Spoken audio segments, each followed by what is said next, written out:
क्या होता है जब दुनिया आपका साथ छोड़ दे और आपका एकमात्र सहारा एक बेजुबान पंछी बन जाए? ये कहानी है शांति देवी की, एक ऐसी गरीब बुढ़िया जिसकी आंखों की नमी और जिंदगी की कमी दोनों ही उसे हर पल अकेला महसूस कराती थी। गांव के एक कोने में टूटी फूटी कुटिया में रहती हुई उसकी दुनिया बस 4 दीवारों और कुछ धुंधली यादों तक सिमट गई थी। पति और जवान बेटे की मौत के बाद बहू और पोता भी शहर चले गए और कभी पलटकर नहीं देखा। शांति देवी का हर दिन दरवाजे पर किसी अपने के लौटने का इंतजार करते हुए गुजरता, पर सिवाय निराशा के उसके हाथ कुछ नहीं आता था। अकेलापन उसे अंदर ही अंदर खाए जा रहा था। फिर एक दिन उस वीरान दोपहर में कुछ ऐसा हुआ जिसने उसकी बेरंग जिंदगी को हमेशा के लिए बदल दिया। जब वो दरवाजे पर बैठी शून्य मिता कही थी, तभी पंखों की फड़फड़ाहट ने उसका ध्यान खींचा। उसने देखा एक दूध जैसा सफेद बेहद खूबसूरत कबूतर उसके आंगन में बैठा था। वो डरा और सहमा हुआ लग रहा था। शांति देवी के दिल में दया उमड़ आई।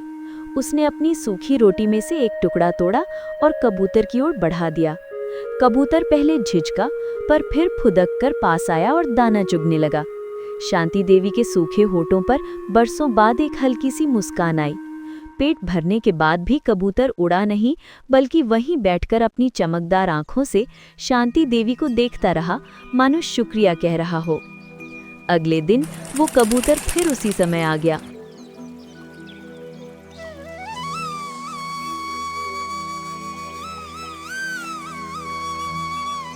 अब तो ये एक सिलसिला बन गया। वो रोज आता, शांति देवी के हाथों से दाना खाता और घंटों उसके पास बैठा रहता। धीरे धीरे शांति देवी का अकेलापन पिघलने लगा। वो उस कबूतर से अपने दिल की सारी बातें करने लगी, अपना सुख दुख बांटने लगी। पता है, मेरा बेटा जब छोटा था तो बिल्कुल तेरी तरह फुर्तीला था। उसकी आंखें भी तेरी ही तरह चमकती थीं। कबूतर सब कुछ खामोशी से सुनता। जब शांति देवी रोती तो वो अपनी गर्दन झुका लेता, और जब वो हंसती तो वो खुशी से अपने पंख फड़फड़ाता। गांव के कुछ लोगों ने उसे एक पंछी से बात करते देखा तो मजाक उड़ाया, पर उसे किसी की परवाह नहीं थी। वो कबूतर अब सिर्फ एक पक्षी नहीं, उसका दोस्त और हमदर्द बन चुका था। दिन हफ्तों में और हफ्ते महीनों में बदलने लगे। शांति देवी और कबूतर का रिश्ता अब और भी गहरा हो गया था। अब शांति देवी के पास सुबह उठने की एक वजह थी। कबूतर भी अब इतना घुल मिल गया था कि वो कभी कभी उसके कंधे पर भी आ बैठता। शांति देवी ने उसका नाम मोती रख दिया था, क्योंकि वो उसके लिए किसी कीमती मोती से कम नहीं था।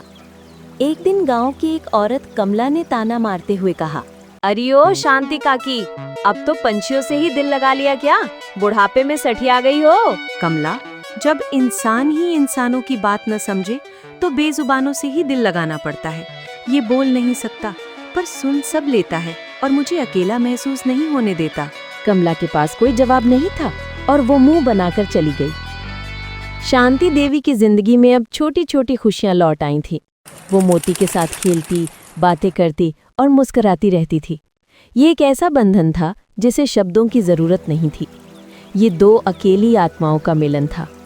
उसकी जिंदगी अब भी गरीब थी, पर उसका दिल अब अकेला नहीं था। उस साल सर्दियां अपने साथ एक भयानक तूफान लेकर आईं। आसमान में काले बादल घुमड़ रहे थे और बर्फीली हवाएं हड्डियों तक को कपा रही थी। शांति देवी की छोटी सी कुटिया उस तूफान के सामने टिक नहीं पा रही थी। छत से ठंडी हवा और दीवारों की दरारों से बारिश का पानी अंदर आ रहा था। उसके पास खुद को गर्म रखने के लिए बस एक पुरानी पतली सी चादर थी। जैसे जैसे रात गहरी हुई, तूफान और भयानक होता गया।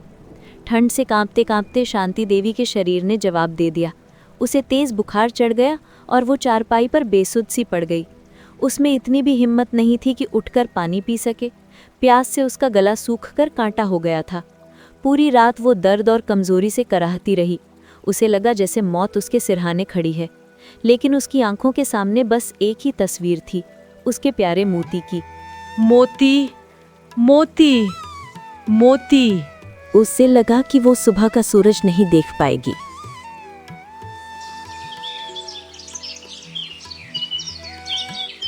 अगली सुबह मोती रोज की तरह आया, लेकिन दरवाजा बंद देखकर वो परेशान हो गया। वो उड़कर उस छोटी सी खिड़की पर जा बैठा जो थोड़ी खुली थी। अंदर शांति देवी को बेसुध पड़े देखकर वो सब समझ गया। उसने जोर जोर से आवाज लगाई, पर कोई जवाब नहीं आया। अब मोती ने जो किया वो किसी चमत्कार से कम नहीं था।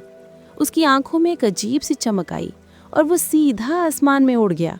वो गांव के दूसरे छोर पर बने वैद्य जी के घर पहुंचा और जोर जोर से पंख फड़फड़ाने और आवाज करने लगा। वैद्य जी ने उसे भगाने की कोशिश की, पर मोती हटने को तैयार नहीं था। वो कभी वैद्य जी के सामने आता तो कभी उड़कर शांति देवी की कुटिया की दिशा में इशारा करता। तभी एक छोटा अनजान बच्चा वहां आया और कबूतर से पूछा, क्या हुआ? तुम इतने परेशान क्यों हो? मोती तुरंत उस बच्चे के कंधे पर बैठ गया और अपनी चोंच से शांति देवी के घर की तरफ इशारा किया। बच्चा वैद्य जी की तरफ मुड़ा और बोला, लगता है कोई मुश्किल में है, हमें इसके साथ चलना चाहिए। वैद्य जी और कुछ गांव वाले हैरान होकर उस कबूतर और बच्चे के पीछे पीछे चल पड़े। मोती रास्ता दिखाते हुए उन्हें शांति देवी की कुटिया तक ले आया। दरवाजा खोलने पर अंदर का नजारा देखकर सबके होश उड़ गए। शांति देवी ठंड से नीरी पड़ी बेहोश थी। वैद्य जी ने तुरंत उसकी नब्ज देखी और कहा, सांसें बहुत धीमी है, इन्हें फौरन इलाज की जरूरत है। उस अजनबी बच्चे और गांव वालों ने मिलकर शांति देवी को उठाया और अस्पताल पहुंचाया। अस्पताल में कुछ दिनों के इलाज के बाद शांति देवी की हालत में सुधार होने लगा। होश आने पर जब उसे पता चला कि उसके मोती ने ही एक फरिश्ते की तरह उसकी जान बचाई है, तो उसकी आंखों से आंसू बह निकले। ठीक होकर जब वो गांव लौटी तो सब कुछ बदल चुका था। जो लोग कल तक उसे पागल कहते थे, आज वही उसे और उसके कबूतर को श्रद्धा से देख रहे थे। जैसे ही शांति देवी अपनी कुटिया पहुंची, मोती उड़कर उसकी गोद में आ गया। शांति देवी ने उसे सीने से लगाकर कहा, मेरे बच्चे, तूने मुझे नई जिंदगी दी है। तूने साबित कर दिया कि सच्चे रिश्ते खून के मोहताज नहीं होते। वो रहस्यमयी बच्चा कौन था जो उस दिन के बाद फिर कभी नहीं दिखा, ये एक राज ही रह गया। पर शांति देवी की जिंदगी अब खुशियों से भर गई थी। गांव के बच्चे रोज उसके पास कहानियां सुनने आते और मोती को दाना खिलाते। उसकी कुटिया अब अकेलेपन का नहीं, बल्कि प्रेम और अपनेपन का प्रतीक बन गई थी।